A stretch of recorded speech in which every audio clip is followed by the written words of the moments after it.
السلام علیکم ورحمۃ اللہ وبرکاتہ۔ آج ہم بات کریں گے کہ رمضان المبارک کا آغاز کیسے ہوا اور اس بابرکت مہینے کی تاریخ کیا ہے، تو جانیں آج کے اس ویڈیو میں۔ رمضان اسلامی سال کا نواں مہینہ ہے۔ اسلام سے پہلے بھی عرب لوگ قمری مہینوں کو مانتے تھے، لیکن رمضان کی اصل فضیلت اور اہمیت اسلام کے بعد ظاہر ہوئی۔ جب نبی کریم پر پہلی وحی نازل ہوئی تو وہ بھی رمضان المبارک کا مہینہ تھا۔ یہ عظیم واقعہ غار حرا میں پیش آیا جب فرشتہ جبرائیل اللہ کا پیغام لے کر آئے۔ یہ واقعہ مکہ مکرمہ میں پیش آیا، جو آج بھی مسلمانوں کے لیے سب سے مقدس شہر ہے۔ قرآن کا نزول۔ رمضان کی سب سے بڑی فضیلت یہ ہے کہ اس مہینے میں قرآن مجید نازل ہوا۔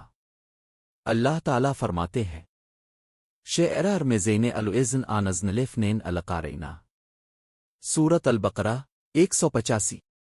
یعنی رمضان وہ مہینہ ہے جس میں قرآن نازل کیا گیا۔ روزوں کی فرضیت کب ہوئی؟ روزے ابتدا میں فرض نہیں تھے۔ ہجرت کے بعد مدینہ منورہ میں 2 ہجری میں روزے فرض کیے گئے۔ یہ حکم نازل ہوا اور مسلمانوں پر پورے مہینے کے روزے رکھنا فرض قرار دیا گیا۔ یہ واقعہ اسلامی ریاست کے قیام کے بعد پیش آیا جب نبی کریم مدینہ تشریف لا چکے تھے۔ رمضان اور اہم تاریخی واقعات۔ رمضان المبارک میں کئی عظیم اسلامی واقعات پیش آئے۔ 1 غزوہ بدر 17 رمضان 2 ہجری۔ 2 فتح مکہ 20 رمضان 8 ہجری۔ یہ دونوں واقعات اسلام کی تاریخ میں سنگ میل کی حیثیت رکھتے ہیں۔ رمضان کا روحانی مقصد۔ رمضان صرف بھوک اور پیاس کا نام نہیں بلکہ یہ تقوی پیدا کرنے کا مہینہ ہے۔ صبر اور برداشت سکھاتا ہے، غریبوں کا احساس دلاتا ہے، قرآن سے تعلق مضبوط کرتا ہے۔